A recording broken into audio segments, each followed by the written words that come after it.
મિત્રો, ભારતીય જનતા પાર્ટીમાં એકથી એક ગજબ નમૂના ભર્યા છે.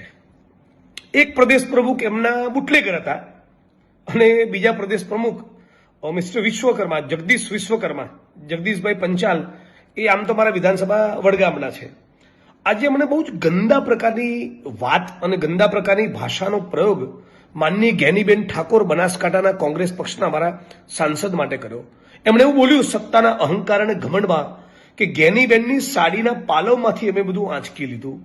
કોઈ સ્ત્રીની સાડી અને એના પાલવમાંથી કશું ખેંચી લેવું, કશું આંચકી લેવી, આવી અભદ્ર અશ્લીલ ભાષાનો પ્રયોગ એ કોઈ પણ રાજકીય પક્ષના નેતાના મોઢે શોભતો નથી.